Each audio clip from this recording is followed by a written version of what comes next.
오늘 마가복음 13장을 보면 크게 네 부분으로 나눕니다. 첫째는 예수님이 제자들의 질문에 대한 예언의 말씀을 선포하시는 거예요. 성전 다 무너지고 흔적도 없을 것이다. 엄청난 재난을 예고하는 말씀. 그걸 어떻게 해야 됩니까? 이 종말의 때에 어떻게 할 것인가가 5절부터 23절까지 재난의 징조, 종말의 징조를 얘기합니다. 이어서 24절, 27절의 세 번째는 재림 때의 징조입니다. 다시 오실 주님이 재림의 징조. 여러분 종말과 재림 장차절이 궁금하잖아요. 우리 요한계시록을 지금 거의 끝내가는데 그 말씀과 다 일치하는 말씀들입니다. 마지막에 주님께서 28절로 37절에 깨어있으란 말로 마칩니다. 이 종말과 재난, 재림의 때에는 깨어있어야 합니다. 저희가 깨어있어야 되고 오늘 저와 여러분이 깨어있어야 합니다. 잠들면 안 됩니다. 예, 코로나 시대에도 깨어있어야 돼요. 장막하고 수정도 깨어있어야 합니다. 예, 이 교회는 만민의 기도하는 집이요 만민이 예배하는 예배당이지 않습니까? 그렇습니다.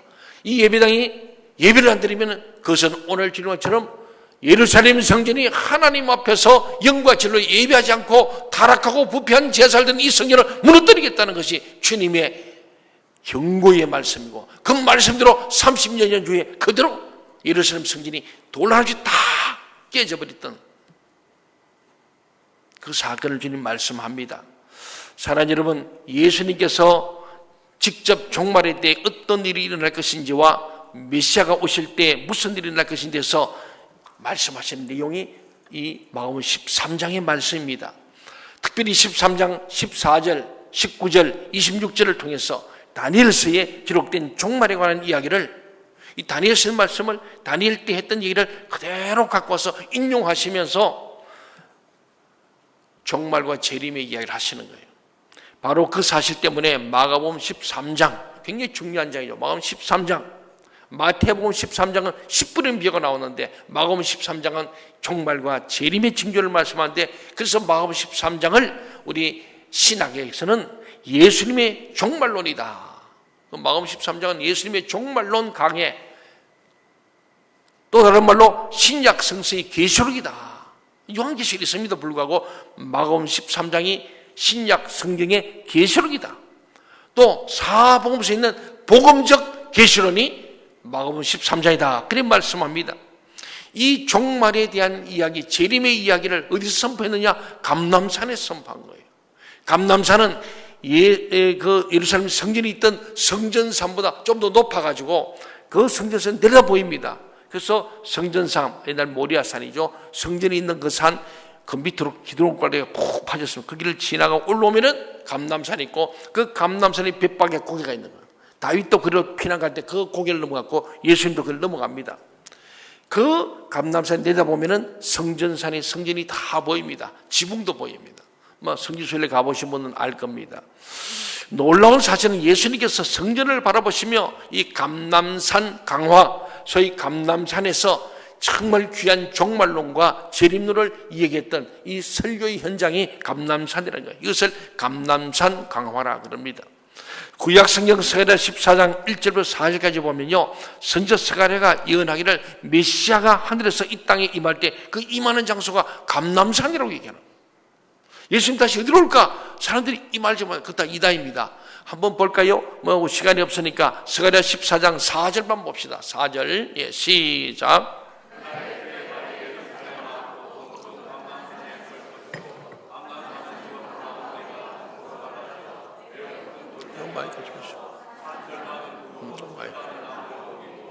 예, 방금 읽은 대로 그날에 그랬잖아요. 그날에 다시 주님이 마지막 종말의 때에 재림 때 그날에 그의 발이 예루살렘 앞 곧 동쪽 감람산에 서실 것이요, 감람산은 그 한가운데 동서로 나눠지는데 그게 골짜기가 되어서 산 절반은 북으로 절반은 남으로 옮겨. 그때 5절에 보면은 그게 또 주님께서 믿음의 사람들 어떻게 구원하시가 또 나오십니다. 그래서 스가랴 14장 이게 나온 내용들을 쭉 하는데 그게 감람산에 다시 오실 것을 정확하게 기록하고 있습니다. 그래서 예수님이 감람산에 앉으셔서 성전을 마주보면서 이야기를 하셨다는 것입니다. 이것은 곧 눈에 보이는 성전, 건물 멋진 예루살렘 성전, 율법에 따라 제사를 지내지만은 타락한 예배와 제사를 드리는 이 성전은 무너져 내리고 진짜 메시아 되시는 예수님이 오셔서 경배를 받으실 그때가 올 것이라는 암시로 예언적 선포를 하신 말씀이죠. 그래서 감람산이 중요한 이유는 바로 여기에 있는 겁니다. 그렇다고 마가복음 13장이 묵시록만을 담고 있는 것은 아닙니다. 묵시록은 먼 미래에 일어날 일들을 마치 환상처럼 이야기하는 것인데 반해서 오늘 주님 하신 이 말씀은 실제로 일어난 일이에요.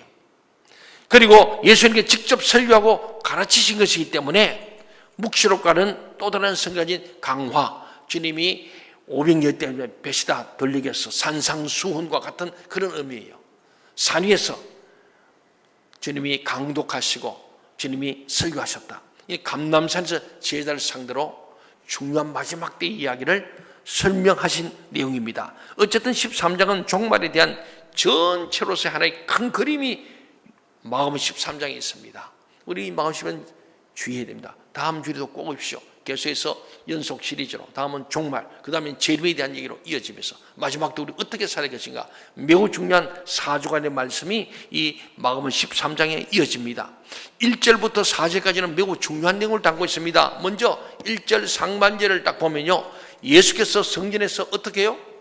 나가실 때예요. 그냥 공간적 개념 같지만은 예수님이 성전을 떠나버렸다. 하나님이 성전을 떠나버렸다. 성령님이 떠나버렸다. 하나님의 영광이 떠나버렸다. 굉장히 주목할 부분입니다. 예수님이 성전에서 나가시고 있다는 사실이에요. 이제 다시는 들어오실 일이 없습니다. 마가의 다락방에서 유월절 식사를 하시고 겟세마네 동산에서 기도하시고 십자가에 죽으시기 전 마지막 날 오늘 이 말씀한 거예요. 이제 성전에서 주님이 하실 일은 다 끝났습니다. 그때 제자들이 예수님께 물어본 거예요. 1절 하반절에 보니까 선생님이여 보소서 이 돌들이 어떠하며 이 건물들이 어떠하나이까. 대리석 멋지지 않습니까? 그 대리석으로 휘황찬란하고 웅장하게 지은 이 성전 너무 화려하고 멋있는데 이 성전 주님 대단하지 않습니까?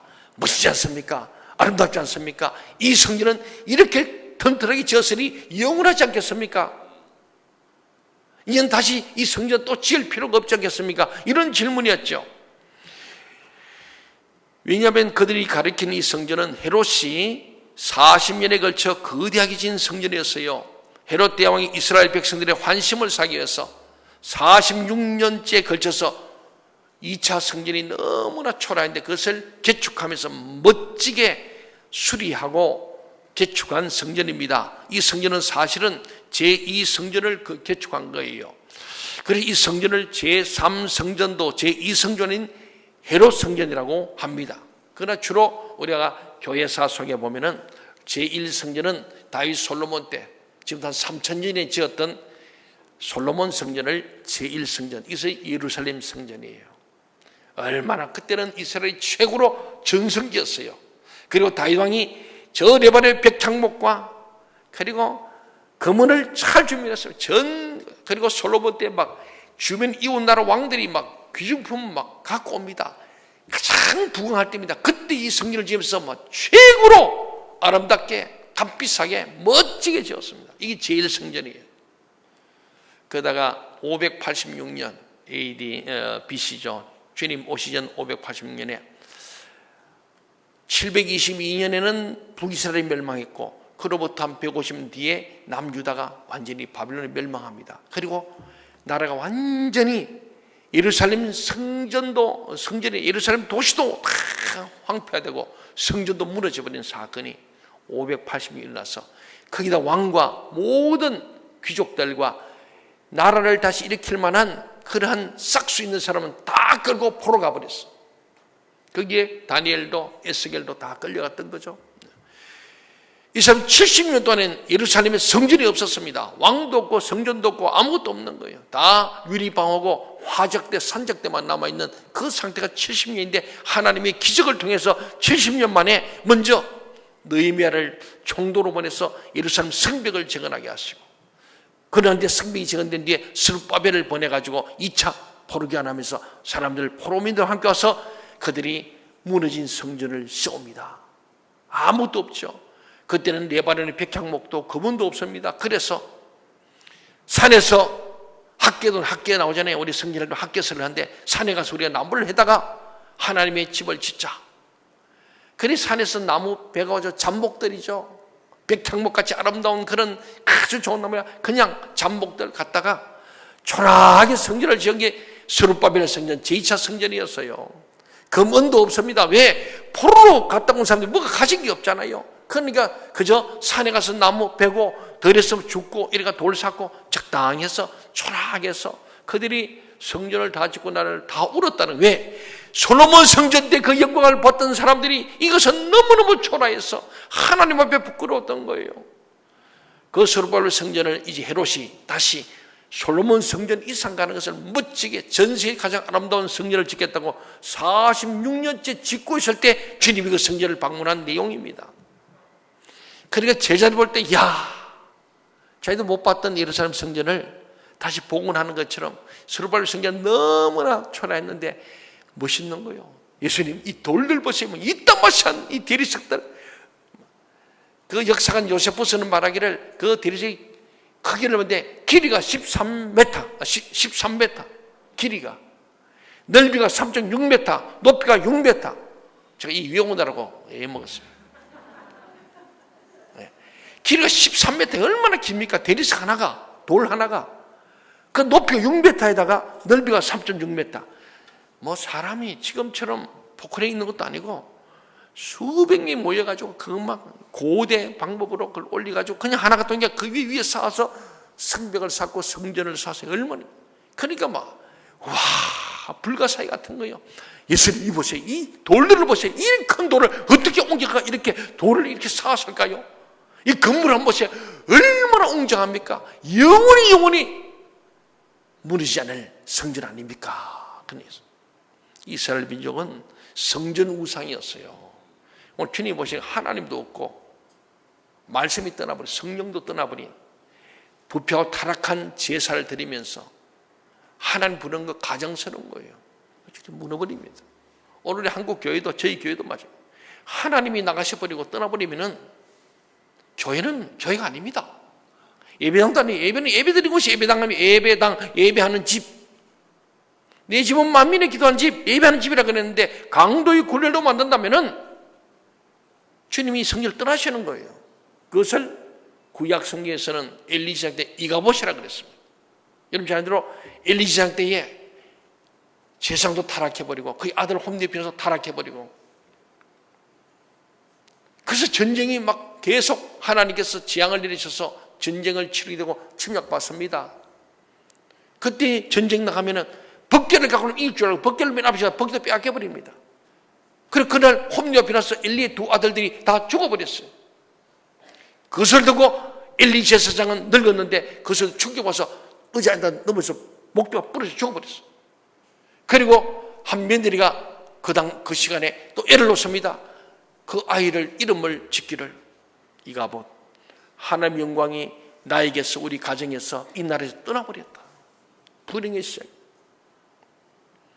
우리 한국교회가 코로나도 와 있고 장마도 있고 여러 가지 경제, 정치 어렵습니다만은 우리 한국교회가 이가봇 때문에 끝나는 거예요. 이가봇. 영광이 떠나버려요. 하나님 없는 예배, 하나님 없는 교회, 하나님 없는 성령의 능력 없는 설교 다 할 것이라는 거예요. 건물은 존재하면서 이 무너져 버린 거예요. 오늘 주님이 그것을 눈으로 보여주는 사건, 영원히 존재할 수밖에 없는 그런 웅장하고 크된 대리석 돌로 쌓아놨지만 주님은 그 말씀에게서 참 놀라운 답을 하신 거예요. 사랑하는 여러분, 사람들은 메시아가 오실 때까지 이 성전만은 절대로 무너지지 않을 것이라고 자랑했습니다. 이 제자들조차도 지금 주님 마지막 날 아닙니까? 3년 동안에 완전히 이제는 수업이 끝난 거예요. 주님이 제자 교육이 끝나는 그 시점인데 이때도 쟤는 정신 못 차리고 성전 외향만 보고 얼마나 웅장하고 멋있고 화려하고 좋습니까? 옛날 솔로몬의 성전을 다시 회복한 그 기쁨이 막 자랑스러워하는데, 예수님이 가져오시는 메시아 왕국이 어떤 것인지 알지 못한 채 눈에 보이는 이 성전의 아름다움을 자랑하고 있었던 거예요. 그때 예수님께서 깜짝 놀랄 만한 얘기를 했습니다. 우리 2절 말씀을 같이 읽어봅시다. 마가복음 13장 2절 시작. 예수께서 이르시되 내가 이 큰 건물들을 보느냐, 돌 하나도 돌리에 남지 않고 다 무너뜨려지리라 하시니라. 아멘. 여러분 한번 생각해 봐요. 우리에게 어느 강사님을 초청했는데 잘 하셨어요. 그런데 마지막에 가서 우리 교회를 아주 축복한다고 이 교회가 크게 부흥해서 이거 때려 부숴버리고 더 크게 지으라 그랬어요. 전 새벽에 막 정신이 번쩍 들더라고. 아니 이거 어떻게 지은 건데 이걸 때려 부수고 또 지으라고. 저는 그쪽할 생각 전혀 없어요. 전에도 지금도 없습니다. 참 이거 하나님이 우리 강국 나셔서 이게 왔습니다만은 이거 어떻게 지은 건물인데 다 때려 부숴버리고 더 크게 지으러 간대. 축복이요 저주요? 나 헷갈리는 거요. 저분 실수했다 했던 생각. 그분은 저를 우리 잘되라는 얘기죠. 좋게 들어보면 그렇습니다만은 여러분 그렇게 얘기해도 깜짝 놀랐는데, 아니 이리 잘 주는 거 예수님 멋지죠 했는데 예수님이 야 이거 성전 멋져 보여? 이거 다 무너지고 흔적도 없으실 거다. 얼마나 죄들 충격받았겠어요. 상처가 되지 않겠어요? 이렇게. 왜냐하면 헤롯이 그 성전을 지은 동기가 틀렸어요. 숨은 동기가 있는 거예요. 하나님의 영광이 아니에요. 자기 권력을 보존하기 위해서, 유대인들이 환심을 사기 위해서, 자기 에돔 족속, 에세이 족속에서 감추기 위해서 유대인인 척하고 하나님을 경외하는 야훼신, 유대인 중에 유대인을 보여주기 위해서 이 성전을 건져. 여러분 우리 하나님 앞에 충성 헌신하는 것도요 숨은 동기에 있으면 안 됩니다. 사람은 속여도요 하나님 알까요 몰라요? 뭡니다. 이 박 목사가요 숨은 동기가 있이 목회하면 하나님이 그냥 안 돼요. 하나님이 떠나가시든지 나를 쫓든지 둘 중에 하나요. 하나님이 나가셔도 문제고 나를 쫓아내도 문제예요. 차라리 내가 쫓겨나기 낫지. 하나님 계셔야 돼요. 섭섭하네. 아니 하나님 계셔야지. 내가 쫓겨나 하나님 계셔야 돼요. 진짜입니다. 하나님 계셔야 돼요. 그럼 하나님 계시면 나를 쫓아내야 될 거 아닙니까? 그래서 다윗이 그럽니다. 주여 내게서 주의 성신을 쫓아내지 마시고. 나는 그 구절에서 눈물이 나는 거예요. 봤다. 하나님 마음에 쫓아내버리는 거예요. 수많은 목회자들이 이 강단에서 쫓겨나는 분도 있습니다. 거기 이유가 여러 가지 있겠지만은 그럼에도 불구하고 저는 최종적으로 하나님의 주권 속에 있다고 보거든요.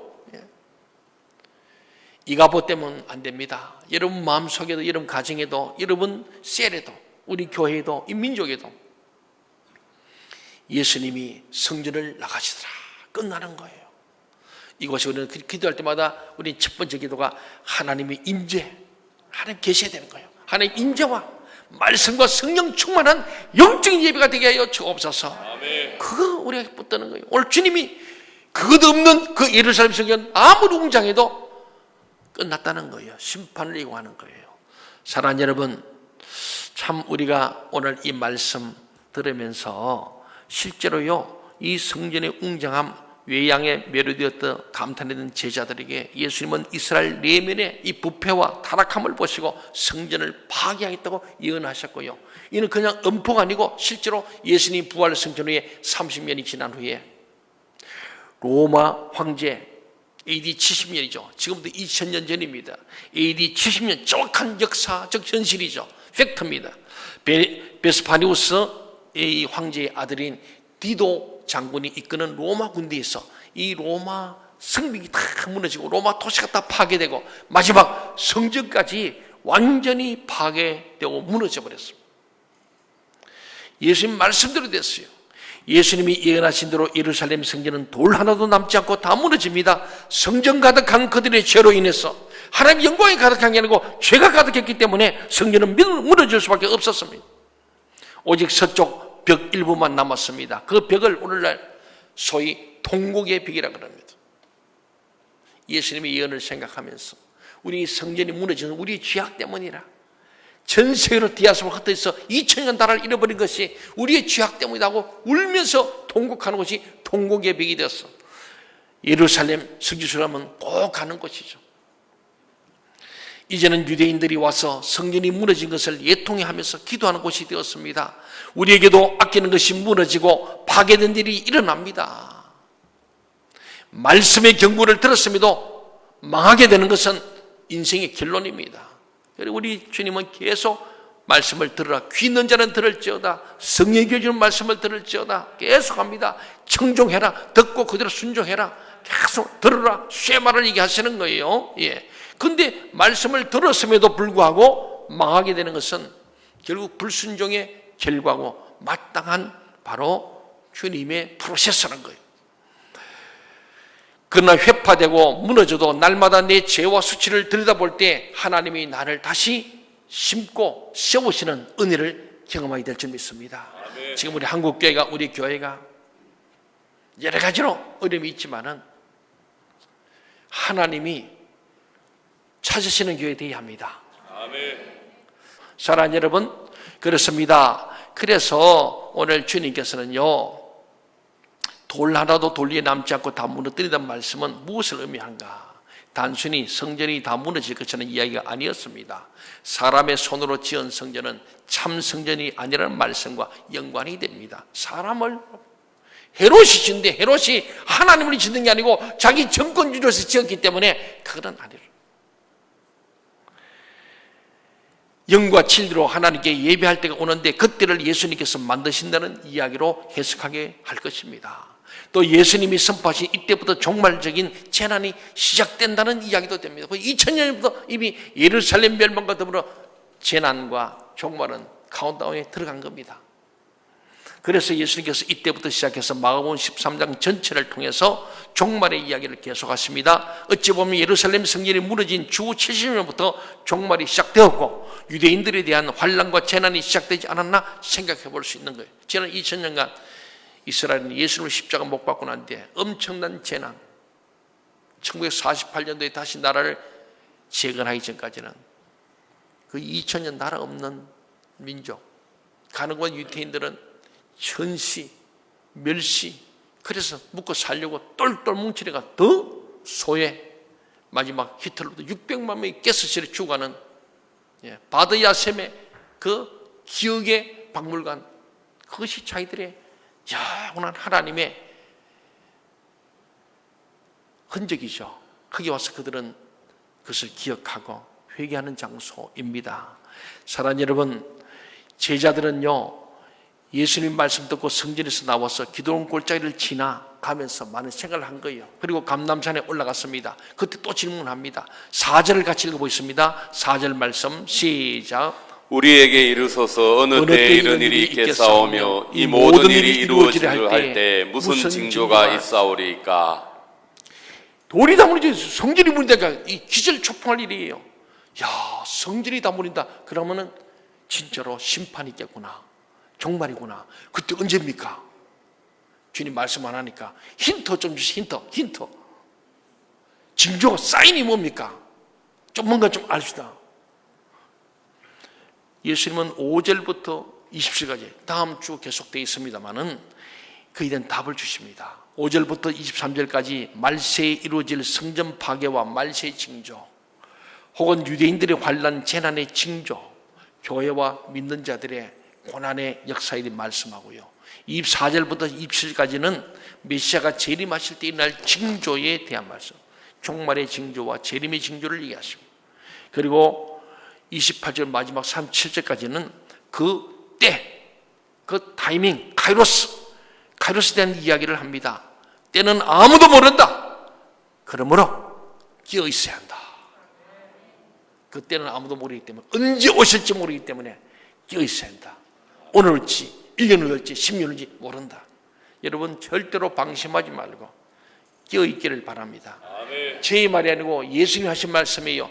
때는 아무리 가지고 왜? 그 때라면은 그때가 띵까띵까 놀다가 그날만 하루 반짝 회개하고 돌아갈까 봐. 그거는 엉터리니까. 우리는 늘 우리의 종말은 개인적 종말 언제나 올 수 있습니다. 이번 주일 만난 여러분들 다음 주일 만나기를 저는 소원합니다. 그러나 못 만날 수도 있습니다. 내일 아무도 몰라요. 제가 다음 주일 이 자리에서 설교한다는 보장이 없어요. 하나님 허락해 주셨어요. 그렇잖아요. 하나님 저를 데려가시면 이 자리에 못 서는 거예요. 사랑하는 여러분, 때는 아무도 모른다. 그러므로 깨어있으라. 이 말씀 깨어있어야 한다. 지금 우리 교회가 이 어려운 중인데 깨어있으려고 몸부림을 치고 있는 거예요. 깨어있는 교회를 찾으시고, 깨어있는 성도를 찾으시고, 깨어있는 목회를 찾으시고, 깨어있는 청년들을 찾는 줄 믿습니다. 어제 강사인데 제목이 한 사람이에요. 그 깨어있는 한 사람을 주님이 찾으시는 거예요. 그 깨어있는 한 사람이 민족을 변화시키고 세계를 변화시키는 거예요. 예수님 한 분이 세계를 변화시켰습니까? 12사도가 모든 세상을 변화시켰습니다. 우리 오늘 이 시대에 이 민족을 살리고 교회를 살리는 그 한 사람이 되시도록 우리는 끼어서 기도하고 말씀을 붙들고 전진함으로 예수님의 연선포가 우리에게는 복이 되기를 간절히 소원합니다. 아멘. 기도하겠습니다.